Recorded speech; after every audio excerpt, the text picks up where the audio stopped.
రాష్ట్రంలో ప్రజాస్వామ్య పరిపాలన కొనసాగుతోందా? ప్రభుత్వ ఉద్యోగుల్ని భయపెట్టేటువంటి కుట్రకు ప్రభుత్వమే శ్రీకారం చుట్టే పామే తన పిల్లల్ని తన గుడ్లను మింగిన చిన్నంగా ఈరోజు రాష్ట్రంలో పరిపాలన జరుగుతూ ఉంది. ఎందుకంటే చంద్రబాబు నాయుడు గారు ముఖ్యమంత్రి కావాలనుకొని గతంలో ఉన్నటువంటి ఉన్మాద పాలన, దుర్మార్గమైనటువంటి పాలన, విధ్వంసమైన పాలన పోవాలని రాష్ట్రంలో ఉన్న బలహీన వర్గాలు, దళితులు, గిరిజన, మైనార్టీ ఉద్యోగులు, ప్రభుత్వ ఉద్యోగులు ఆకాంక్షించి కూటమి ప్రభుత్వాన్ని విజయవంతంగా అధికారంలోకి తీసుకురావడం జరిగింది. కానీ ఇదే ప్రభుత్వం ఈరోజు ఒక బలహీన వర్గాలకు చెందినటువంటి గెజిటెడ్ స్థాయి అధికారి, ట్యాక్స్ డిపార్ట్మెంట్కి సంబంధించినటువంటి వ్యక్తిని, వాణిజ్య పన్నుల శాఖలో తిరుపతిలో పనిచేస్తున్నటువంటి అసిస్టెంట్ కమిషనర్ హోదా, ఒక బలహీన వర్గాలకు చెందినటువంటి వ్యక్తి నీతి నిజాయితీగా ఆ స్థాయికి వెళ్ళడం అనేటువంటిది రాష్ట్రంలో ఒక చరిత్ర. ఆయన తన వ్యక్తిగత ఫేస్బుక్ ఖాతాలోనూ రాష్ట్రంలో రాష్ట్ర రాజధాని నిర్మాణం గురించి, అమరావతి భౌగోళిక పరిసరాల గురించి, వర్షం వస్తే అమరావతి రాజధాని జలమయం అవుతుందనేటువంటి ఆయనకు ఉన్నటువంటి పరిజ్ఞానం. ఎందుకంటే ఇప్పటికే ప్రధాన పత్రికల్లోనూ ఛానల్లోనూ అమరావతిలో బుడమేరు వంక ప్రవహించి విధ్వంసం చేసినటువంటి తీరు రాష్ట్రాన్ని భయప్రాంతాలకు గురి చేసింది. అలాంటి సంఘటనలు జరగకుండా భవిష్యత్తులో ఒక మంచి రాజధాని ఆంధ్రప్రదేశ్ ప్రజలకి భౌగోళికంగా ఎలాంటి విపత్తులు లేకోకుండా, ఎలాంటి నష్టం జరుపుకోకుండా రాష్ట్ర అభివృద్ధి కోసం ఉపయోగపడే రాజధాని కావాలని ఒక అధికారిగా ఆయనకున్నటువంటి పరిజ్ఞానంతో తన ఫేస్బుక్ ఖాతాలో పోస్ట్ చేయడం అనేటువంటిది ఈరోజు ఉన్నటువంటి పాలకులు దాన్ని నేరంగా భావించి ఒక బలహీన వర్గాలకు చెందినటువంటి గెజిటెడ్ ఆఫీసర్ని సస్పెండ్ చేయడం అనేది రిజర్వేషన్ల పరిరక్షణ సమితి తీవ్రంగా వ్యతిరేకిస్తుంది. ఇది రాష్ట్ర ప్రభుత్వానికి మంచిది కాదు. ఎందుకంటే ఈరోజు సుభాష్ అనే ఒక వ్యక్తి గెజిటెడ్ ఆఫీసర్గా ఆయన్ని మీరు సస్పెండ్ చేయొచ్చు, కానీ రాష్ట్రంలో ఉన్నటువంటి 76% బలహీన వర్గాలు, దళితులు, గిరిజనులు, మైనార్టీ ప్రభుత్వ ఉద్యోగులతో పాటు ఆ సామాజిక వర్గాలకు చెందినటువంటి బాధను కూడా మీరు అర్థం చేసుకోవాలా. మా సామాజిక వర్గానికి చెందిన, ఎందుకంటే ఈరోజు సామాజిక వర్గం అని ఎందుకు నేను ప్రస్తావిస్తున్నానంటే రాష్ట్రంలో 2 కులాల మధ్య నలిగిపోతున్నటువంటి బహుజన సమాజం, వారికి హక్కులు లేవు, అధికారాలు లేవు, ఉన్న ఉద్యోగస్తులను కూడా ఈరోజు భయభ్రాంతులకు గురి చేసి ఈ విధంగా చేస్తే దిక్కెవరు? నిజంగా చంద్రబాబు నాయుడు గారికి దమ్ముంటే ముఖ్యమంత్రిగా ఆయనకున్నటువంటి విచక్షణ అధికారాలను ఉపయోగించి మీకు ప్రతిపక్ష పార్టీ అధినేత కావచ్చు, ప్రతిపక్ష పార్టీ ఆధీనంలో నడుస్తున్నటువంటి సాక్షి పత్రికను బ్యాన్ చేసే దమ్ము మీకుందా? ఎందుకంటే ప్రతిరోజు రాష్ట్ర ప్రభుత్వ పాలన మీద విధ్వంసకరమైనటువంటి వార్తలు.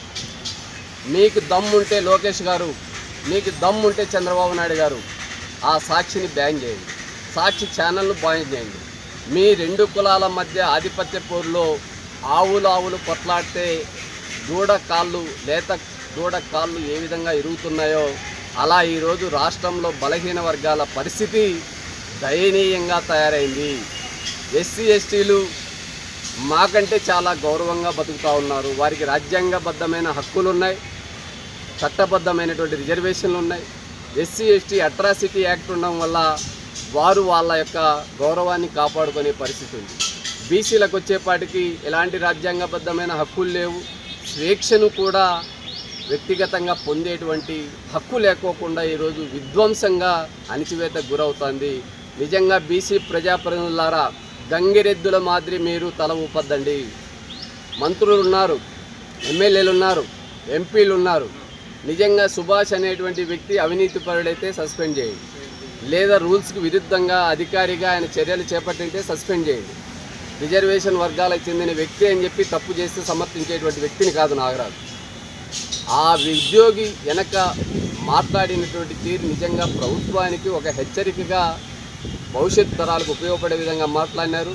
ఇక్కడ జగన్మోహన్ రెడ్డి గారు ప్రతిపక్ష నేతగా ఉన్నప్పుడు ఇదే ముఖ్యమంత్రి చంద్రబాబు నాయుడు గారిని కాల్చి పరేయండి అంటే ఏమీ చర్యలు తీసుకోవాలి. అంతకంటే ఉన్మాదం ఈరోజు ఉందా? అంటే జగన్మోహన్ రెడ్డి గారు ఏమైనా మాట్లాడచ్చు, పెద్దిరెడ్డి రామచంద్రారెడ్డి గారు ఏమైనా మాట్లాడచ్చు, చెవిరెడ్డి భాస్కర్ రెడ్డి గారు ఏమైనా మాట్లాడచ్చు, కరుణాకర్ రెడ్డి గారు ఏమైనా మాట్లాడచ్చు. ఒక సుభాష్ అనేటువంటి వ్యక్తి ప్రభుత్వ ఉద్యోగి అయినంత మాత్రాన బహిరంగంగా ఎక్కడైనా మీడియాలో ప్రభుత్వాన్ని విమర్శించాడా, లేదా బహిరంగ సభల్లో ఎక్కడైనా మీ ప్రభుత్వ పనితీరుపైన విమర్శించాడా? ఇది మా స్వేచ్ఛను బలహీన వర్గాల మీద కత్తి పెట్టి బెదిరించేటువంటి ధోరణి మానుకోకపోతే చంద్రబాబు నాయుడు గారు, ఇవే మీ పార్టీకి చివరి ఎన్నికలు. బలహీన వర్గాల్ని అడ్డు పెట్టుకొని మీ పార్టీ అధికారంలోకి వస్తూ ఉన్నారు. మమ్మల్ని అభివృద్ధి చేయండి, మా స్వేచ్ఛను మా గౌరవాన్ని కాపాడండి. మీరు నిజంగా సుభాష్ చంద్రబోస్ అనేటువంటి వ్యక్తి తప్పు చేసింటే ఆయన తరపున క్షమాపణ చెప్పడానికి కూడా మేము సిద్ధంగా ఉన్నాం. కానీ మీకు నిజంగా సోషల్ మీడియా ప్లాట్ఫారం అనేటువంటిది లేకపోతే మాకు ఆ స్వేచ్ఛను కూడా హరించి వేసే పరిస్థితి ఉంది. లేదు సోషల్ మీడియా ప్రమాదం అంటే బ్యాన్ చేయండి, ఫేస్బుక్ని బ్యాన్ చేయండి, ట్విట్టర్ని బ్యాన్ చేయండి, ఇన్స్టాని బ్యాన్ చేయండి, వాట్సాప్ని బ్యాన్ చేయండి, ఈరోజు యూట్యూబ్ని బ్యాన్ చేయండి. ఆంధ్రప్రదేశ్లో ఎలాంటి సోషల్ మీడియా ప్లాట్ఫామ్స్ అనేటువంటి లేకపోతే మేము మాట్లాడే అవకాశం ఉండదు. ఒకవైపు దొంగలు రాష్ట్రాన్ని కొల్లగొడుతూ మిమ్మల్ని 12 సంవత్సరాలు అవుతుంది ఎవరు రాజధాని నిర్మించొద్దన్నారు. ఇప్పటికైనా రాజధాని చేయకుండా ప్రజలకు చేసింది ఆ పాపం మీది కాదా, జగన్మోహన్ రెడ్డి కాదా? రాజధాని పేరుతో వేల కోట్ల రూపాయలు కొల్లగొడుతుంది మీరు కాదా, జగన్మోహన్ రెడ్డి కాదా?